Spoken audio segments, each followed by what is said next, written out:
नमस्कार बच्चों, आज हम कक्षा तीसरी में लेसन नंबर 6 जो एक कविता है उसका नाम है हमसे सब कहते। तो बच्चों सबसे पहले इस कविता को हम गाएंगे, उसके बाद उसका अर्थ समझेंगे और उसके बाद उसकी जो एक्सरसाइज है उसको हम सॉल्व करेंगे। तो चलो बच्चों देर न करते हुए शुरू करते हैं और सबसे पहले हम इस कविता को गाएंगे।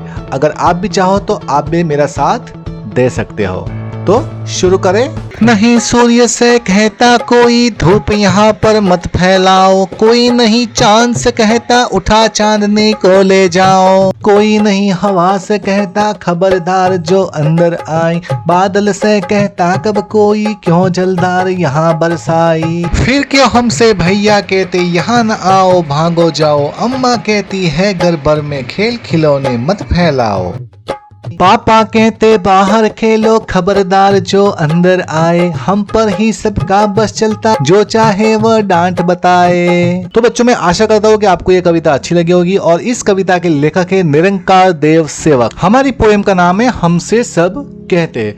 इस कविता के नाम से हमको पता चलता है कि भाई हमको ही सब कहते रहते हैं कि भाई ये मत करो, ये मत करो, ये मत करो। तो चलो अब इस कविता में देखते हैं कि भाई इसमें क्या है। तो भाई यहाँ पर सबसे पहले लिखा है नहीं सूर्य से कहता कोई, नहीं सूर्य से कहता कोई। सूर्य का मतलब क्या होता है? सूरज जो हमें रोशनी देता है। नहीं सूर्य से कहता कोई धूप यहाँ पर मत फैलाओ। जैसे कि बच्चों आपने देखा होगा कि भाई गर्मी के मौसम में सूरज कितनी धूप फैलाता है और कितनी गर्मी लगती है, हमारे पाँव भी जल जाते हैं, हमको पसीना पसीना हो जाता है। लेकिन सूरज को तो कोई नहीं बोलता है कि भाई आप यहाँ पर धूप क्यों फैलाते हो, आप इतना गर्मी हमको क्यों दे रहे हो।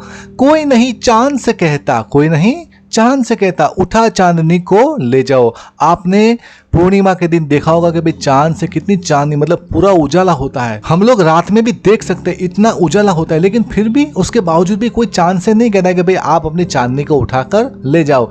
चांदनी किसे कहते हैं कि जो चांद का जो उजाला होता है उसको चांदनी कहते हैं। तो बच्चों आपने यहाँ पर देखा कि भाई सूरज को भी कोई नहीं कहता कि आप धूप यहाँ पर मत फैलाओ, चांद से भी कोई नहीं कहता कि भाई आप चांदनी यहाँ पर मत फैलाओ, लेकिन हमको ही सब बोलते हैं। हमको ही मतलब हमारे कविता का नाम है हमसे सब कहते हैं। हमको सब क्यों डांटते रहते हैं। कोई नहीं हवा से कहता खबरदार जो अंदर आए। अब हवा मतलब एयर, हवा हम चाहे कितने भी खिड़कियां बंद कर ले फिर भी हवा, उस खिड़की के छोटे से छेद से भी हवा अंदर आ जाएगी। मतलब कि हवा होती है वो बिना रोक टोक, उसको किसी की परमिशन लेने की जरूरत नहीं है, वो बिना परमिशन के भी अंदर आ जाती है। और ठंड के मौसम में तो खिड़की के छोटे छेद में से हवा इतनी ठंडी आती है कि हम लोग पूरे ठंड से कांपने लगे। तो मतलब हवा को तो कोई नहीं बोलता कि आप लोग क्यों अंदर आ रहे हो। तो यहाँ पर आपने देखा कि भाई हवा को तो कोई नहीं कहता कि भाई आप क्यों अंदर आते हो। बादल से कहता कब कोई, और बादल को तो कोई नहीं कहता है क्यों जलधार यहाँ बरसाई। जलधार का मतलब क्या होता है? बारिश। बादल का कोई ठिकाना नहीं होता, कब चाहे वो बरस जाए। आपने चाहे कितने भी अच्छे नए कपड़े पहनकर अगर आप जा रहे हो तो बादल को तो का वो वहां पर बरसने लगेगा और आपको पूरा भिगो देगा। तो मतलब बादल से तो कोई नहीं कहता कि भाई आप लोग क्यों बरस जाते हो, मतलब उसका कोई टाइम नहीं होता है, कभी भी वो बरस जाता है। लेकिन बादल से कोई शिकायत नहीं करता कि भाई आप यहाँ पर क्यों बारिश बरसा रहे हो। फिर क्यों हमसे भैया कहते यहाँ ना आओ भागो जाओ। तो फिर हमारे जो भैया है, हमारे बड़े भैया है, वो हमको क्यों ऐसा कहते कि यहाँ मत आओ, यहाँ से भागे जाओ, हमको तो कोई खेलने देता ही नहीं है। अम्मा कहती है घर भर में, अम्मा कहती है घर भर में खेल खिलौने मत फैलाओ। अब अभी छोटा बच्चा होगा तो वो तो घर में ही खेलेगा, लेकिन अम्मा कहती है, भैया कहते हैं कि भाई आप लोग यहाँ मत करो, भैया तो कहते हैं कि भाई आप यहाँ से भाग जाओ, और अम्मा कहती है कि घर भर में खेल खिलौने मत फैलाओ। और हमको हर वक्त डांटती रहती है, हमको कोई खिलौना अच्छे से खेलने नहीं देता है, हमको ही सब लोग डांटते हैं, बाकी लोगों को तो कोई डांटता नहीं है। पापा कहते बाहर खेलो। देखो अम्मा भी कहती है और पापा भी कहते हैं खबरदार जो अंदर आए। पापा कहते हैं बाहर खेलो, खबरदार जो अंदर है। मतलब पापा तो हमको इतना डांटते हैं कि घर के अंदर भी नहीं आने देते हैं और हमको तो डांट कर बाहर भगा देते हैं।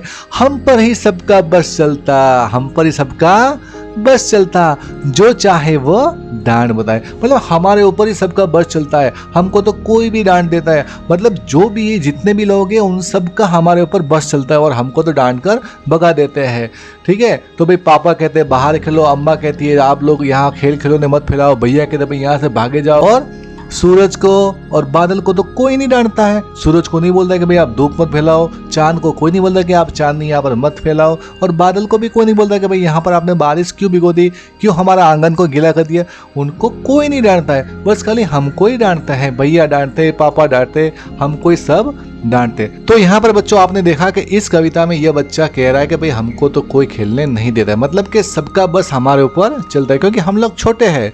तो हम लोग छोटे हैं तो बच्चों हमको हमारे माँ बाप का कहना मानना चाहिए। तो चलो बच्चों अभी हम इस कविता के स्वाध्याय है इसको सॉल्व करते हैं। तो सबसे पहला है नया शीर्षक, मतलब अगर तुम्हें इस कविता का नाम बदलने को कहे तो तुम इसे क्या नाम दोगे। तो इस तरह के यहाँ पर कुछ प्रश्न हैं जिसको मैंने यहाँ पर सॉल्व किया है। तो चलो इस प्रश्नों को हम लोग सॉल्व करते हैं। नया शीर्षक, प्रश्न पहला, अगर तुम्हें इस कविता का नाम बदलने को कहे तो तुम इसे क्या नाम दोगे। तो बच्चों आपने देखा कि इस कविता का नाम है हमसे सब कहते हैं। अगर आपको इस कविता का नाम बदलने को कहा जाए तो आप इसका नाम क्या रखोगे। तो भाई इसका उत्तर है, अगर हमें इस कविता का नाम बदलने को कहा जाए तो हम इसे भेदभाव या टोका टाकी नाम देंगे। तो बच्चों आपने यहाँ पर देखा कि भाई भेदभाव हो रहा है ना, इस कविता में तो भेदभाव हो रहा है ना इस बच्चे के साथ। बेचारे बच्चे को तो खेलने नहीं देते हैं, बाकी लोगों को तो वो अलाउ करते हैं, मतलब उनको परमिशन देते हैं कि आप लोग खेल सकते हो, आप लोग अपनी मनमानी कर सकते हो, लेकिन उस बच्चे को वो लोग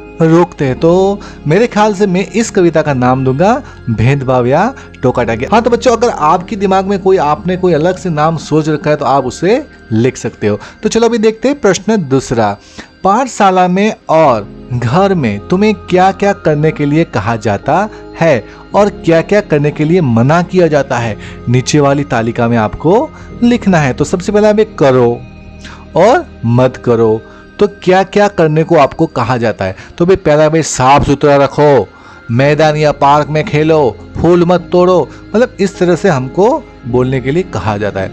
हाँ तो यहाँ पर लिखा है भाई मत करो, तो भाई कागज या फलों के छिलके इधर उधर मत डालो, दीवारों पर न लिखो, नियमों का पालन करो, मतलब ये हमको ना करने के लिए बोला जाता है। मतलब हमारे साथ बिल्कुल 100% मनमानी की जाती है कि हमें ये करना है और ये नहीं करना है। हमारी जो इच्छा होती है जो करने की वो हमको नहीं करने देते, और जो हमारी इच्छा नहीं होती उसको बोलते कि आप उसको करो। तो छोटे बच्चे को हर वक्त बड़ों से डांट ही मिलती है। जरा सोचो, प्रश्न तीसरा, सूरज चांद की रोशनी को भगा देता है, बादल सूरज की रोशनी को भगा देता है, हवा बादल को भगा देती है, बताओ कौन किससे ज्यादा ताकतवर है।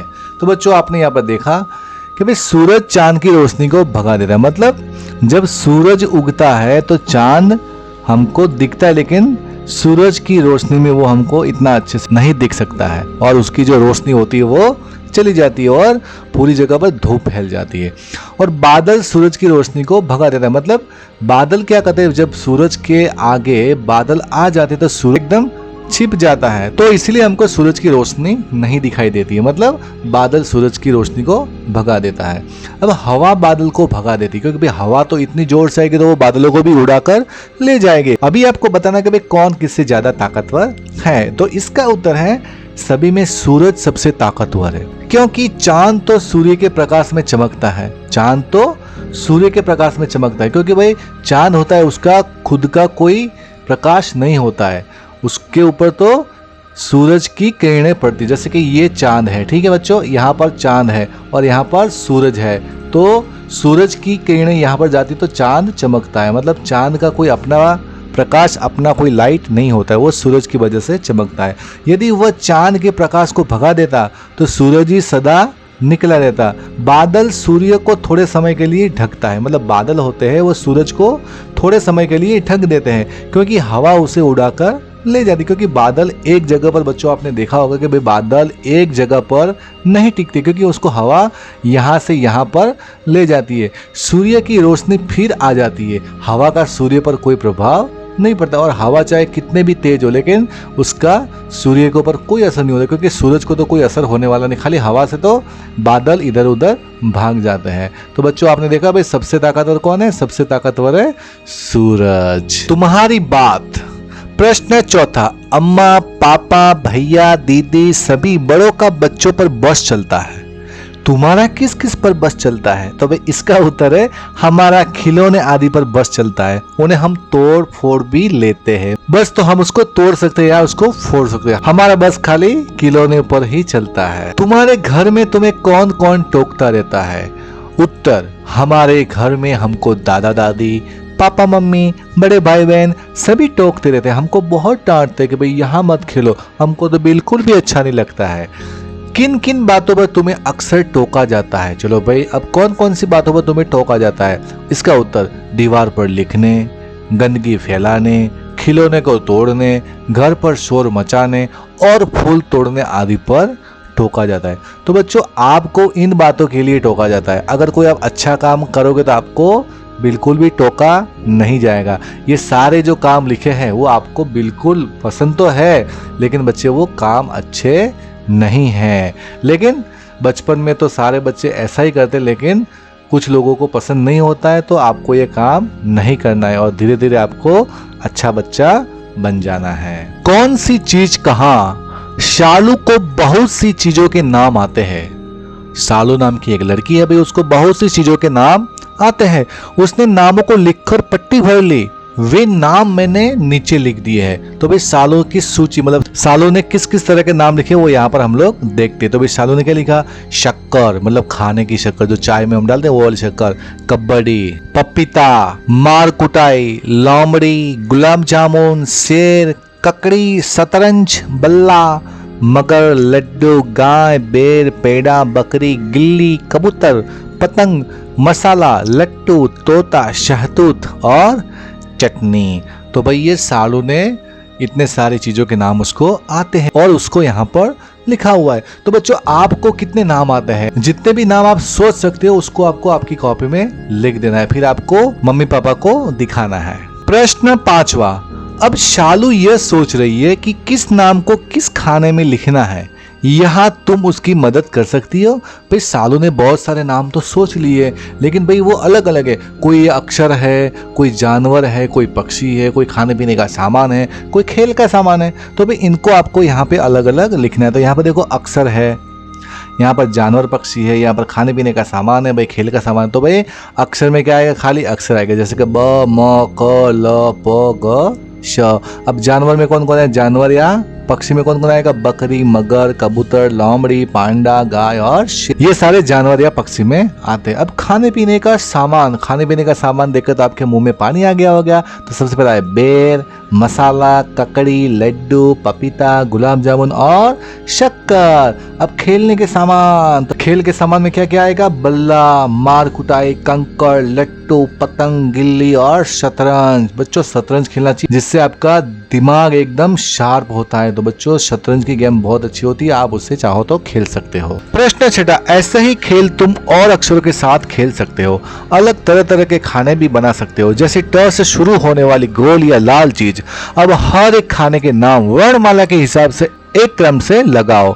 इसका उत्तर है जानवर या पक्षी में आप देख सकते हैं कि भाई इन शब्दों को वर्णमाला के क्रम से लगाया। तो सबसे पहला है कबूतर, गाय, तोता, बकरी, मगर, लोमड़ी और शेर।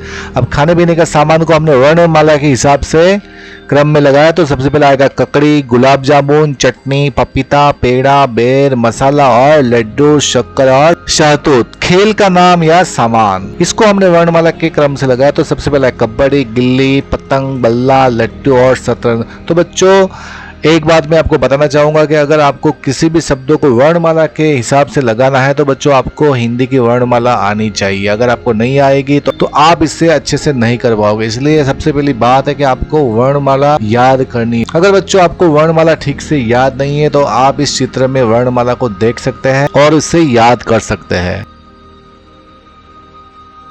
प्रश्न 7वां। हमसे सब कहते कविता में जिन लोगों, चीजों और जगहों के नाम आए हैं उन्हें नीचे दी गई तालिका में आपको लिखना है। तालिका का मतलब होता है ये ना वाला टेबल। तो भाई लोग हैं, यहाँ पर चीज है और जगह है। तो भाई इस कविता में लोग आए थे क्या? भैया, अम्मा, पापा, सूर्य, चांद, बादल, हवा, हम, ये सब लोग में आएगा। और चीज में क्या आएगा? धूप, चांदनी, जलधार, खिलौने, ये सब चीजों में आएगा। और जगह में क्या आएगा? यहाँ, अंदर, घर भर, बाहर, ये सब जगह आएगी। मतलब ये जगह को निर्देश करता है और ये चीज़ों को दिखाता है और ये लोगों को दिखाता है। तो आपने बच्चों इस कविता में देखा कि भाई इतने सारे शब्द आते हैं कि जो लोगों में आते हैं, चीज में आते हैं और जगह में आते हैं। तो बच्चों इसे आपको अच्छे से याद रखना है। यहाँ पर बच्चों एक कहानी दी गई है जो लोमड़ी और कौवे की कहानी है, जिसको आपने बहुत बार सुना होगा। तो भाई कौवा और लोमड़ी। तो एक बार एक कौवे को एक रोटी का टुकड़ा मिला। देखो उसकी चोंच में एक रोटी है, यहाँ पर आप देख सकते हैं। लोमड़ी ने सोचा क्यों ना मैं इस कौवे को मूर्ख बनाकर रोटी ले लो। मतलब लोमड़ी तो कितनी चालाक होती है, उसने सोचा कि मैं इस कौवे को मूर्ख बनाकर, उसको उल्लू बनाकर उसकी चोंच में जो ये रोटी का टुकड़ा है उसको मैं ले लेती हूँ। तो चलो अभी देखते हैं आगे क्या होता है। अब आप यहाँ पर देख सकते हैं कि भाई लोमड़ी ने एक युक्ति, एक ट्रिक उसने की। उसने बोला, लोमड़ी बोली, कौवे भाई तुम इतना अच्छा गाते हो, मुझे भी एक गाना सुनाओ ना।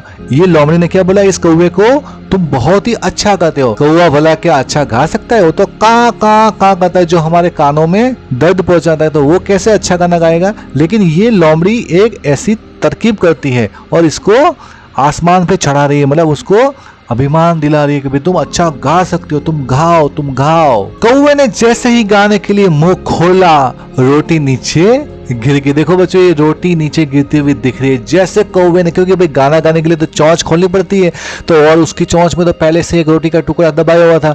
तो भाई जैसे कौवे ने चोंच खोली तो उसके मुंह से रोटी का टुकड़ा नीचे गिर गया। तो बच्चों आप यहाँ पर देख सकते हैं कि लोमड़ी के मुंह में एक रोटी का टुकड़ा, मतलब लोमड़ी रोटी लेकर चली गई, क्योंकि उसको तो रोटी खानी थी। उसको तो पता था कि अगर मैं कौवे को अगर दो शब्द बोलूंगी तो वो गाने लगेगा और उसकी मुंह से रोटी नीचे गिर जाएगी और उसको लेकर मैं भाग जाओगे और उसको रोटी को मैं खा जाओगे। तो बच्चों इस कहानी से हमें ये शिक्षा मिलती है, हमारी अगर कोई झूठी प्रशंसा करे तो हमें उसके बहकावे में नहीं आना है, ठीक है। क्योंकि हमें तो पता है कि भाई हमें क्या आता है क्या नहीं आता है। तो अगर कोई इस तरह से हमें चीट करना है तो हमें बिल्कुल भी उसे चीट में सफल नहीं होने देना है, वरना तो हमारा हाल भी कौवे की तरह हो जाएगा और हमसे कोई चीज है वो झपट कर ले जाएगा। तो बच्चों आओ अब इन्हीं चित्रों से एक नई कहानी हम लोग बनाते हैं। हमने पहली कहानी तो देखी कि भाई कौवा गीत गाता है और उसके मुंह से रोटी गिर जाती है और वो लोमड़ी लेकर चली जाती है। लेकिन अभी आपको यहाँ पर आपकी खुद की कहानी बनानी है, तो चलो इस कहानी को हम अपनी सोच से बनाते हैं।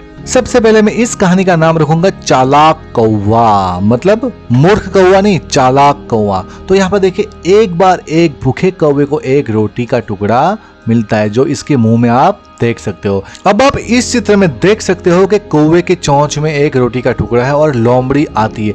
कौवे के पास रोटी देखकर लोमड़ी का मन ललचाया, उसके मुंह से पानी टपकने लगा। वह कौवे से रोटी लेने का सोचने लगी, मतलब वो कुछ ट्रिक अपनाने लगे। उसने कोई ट्रिक सोची कि भाई उसको किस तरह से ट्रिक कर कर उसे वो रोटी झपटी जाए। यहाँ पर देखिए लोमड़ी बोली, कौवे भाई तुम तो इतना अच्छा गाते हो, आज मुझे भी एक गाना सुनाओ ना। लोमड़ी कौवे को बोलती है, तुम कितना अच्छा गाना गाते हो, मुझे भी आज एक आपके मुंह से एक मीठा सा गाना सुनाओ ना, मुझे बहुत अच्छा लगता है, आप बहुत अच्छा गाते हो। अब यहाँ पर देखिए कौवा चतुर था, मतलब पहले वाला जो कौवा था ना जिसने गाना गाया था और रोटी नीचे गिर गई, तो वो ऐसा कौवा नहीं था। ये कौवा बहुत ही चतुर था। उसने गाने के लिए हाँ तो कह दिया, लेकिन उसने सबसे पहले क्या किया, इस रोटी के टुकड़े को अपने पंजे से दबा दिया ताकि वो नीचे गिर न पाए और बोला, मैं सब समझता हूँ लोमड़ी बहन, तुम्हें रोटी नहीं मिलेगी। मुझे पता है तुम यहाँ पर है ना, मुझे पता है कि तुम यहाँ पर रोटी खाने के लिए आए हो और तुम मुझे चीट करना चाहती हो और फिर मुझसे ये रोटी झपट कर तुम यहाँ से चली जाओगे। लेकिन मैं इतना बेवकूफ नहीं हूँ, मैं रोटी को पहले पंजे में दबा दूंगा और फिर गाना गाऊंगा। और फिर कौवे ने शुरू कर दिया उसका गाना, का का का का, और लोमड़ी बुरा सा मुंह बनाकर बेचारी वहां से चलेगी। उसको पता चलेगा कि भाई ये कौवा उसके हाथ में आने वाला नहीं है, इस बार उसकी दाल गलने वाली नहीं है, क्योंकि इसको इस बार रोटी मिलने वाली नहीं है। वो चाहे कितनी भी चालाकी कर ले, चाहे उसकी कितनी भी प्रशंसा कर ले, लेकिन कौवे ने क्या किया कि उस रोटी को अपने पंजे से दबा दिया और फिर वो गाने लगा। तो बेचारी लोमड़ी उदास, मतलब बुरा सा मुंह बनाकर वहां से चले गए। तो यहाँ पर इस कहानी से आपको ये सीख मिलती है, अगर कोई आपको बहका रहा है कि भाई ये करो, तुम तो ये कर सकते हो, ये कर सकते हो, तो बच्चों हमें ऐसा नहीं करना है। हमारे में जितनी ताकत है वही हमको काम करना है। तो जो हम नहीं कर सकते उस कार्य को हमें नहीं करना है। अगर हम उस काम को करेंगे तो नुकसान हमारा ही होगा। तो बच्चों हमें किसी के बहकावे में नहीं आना है। अगर हमारे क्लास में अगर कोई हमें बोलता है कि तो इसको ये कर दो, उसको वो कर दो, लेकिन बच्चों हमें नहीं करना है। हमें पता होना चाहिए कि हम ये काम कर सकते हैं तो ही आपको उस काम के लिए हाँ करनी है। अगर नहीं कर सकते हैं तो आपको झूठा दिखावा नहीं करना है, क्योंकि झूठा दिखावा करने से नुकसान बच्चों आपका ही होगा। तो आपने दूसरी कहानी में देखा कि भाई उस कौवे की रोटी बच गए। तो बच्चों मैं आशा करता हूँ कि आपको ये कहानी बहुत ही अच्छी लगी होगी। तो बच्चों आपने यहाँ पर देखा कि भाई इस कहानी में हमसे सब कहते हैं, मतलब जब छोटे बच्चे होते हैं तो उनको सब कहते हैं। लेकिन बच्चों मैं आपको एक बात बताना चाहता हूँ कि भाई छोटे बच्चों को क्यों लोग डांटते हैं, क्योंकि वो लोग काम तो करते हैं, उनके लिए तो वो काम अच्छा होता है, लेकिन तोड़ना फोड़ना वो सही बात नहीं है। इसलिए हमको जो बड़े लोग होते हैं वो डांटते, और वो हमारे भले के लिए ही डांटते हैं। ऐसा नहीं कि वो हमको डांटते हैं, और ऐसा नहीं सोचना है कि वो उनको नहीं डांटते हैं और हमको डांटते हैं, लेकिन क्योंकि हम लोग कुछ बुरा कर रहे हैं इसलिए हमको वो डांटते हैं, और वो हमारे लिए अच्छा है। आपको ये कविता बहुत ही पसंद आई होगी और आपको ये वीडियो बहुत ही पसंद आया होगा, और इस वीडियो से आपको बहुत कुछ सीखने को मिला होगा। अगर आपको ये वीडियो पसंद आया है तो इस वीडियो को लाइक कीजिए, शेयर कीजिए और कमेंट कीजिए, और इस तरह के एजुकेशनल वीडियो देखने के लिए आप इस चैनल को सब्सक्राइब कर सकते हैं। मिलते हैं नेक्स्ट वीडियो में, तब तक के लिए जय हिंद, जय भारत।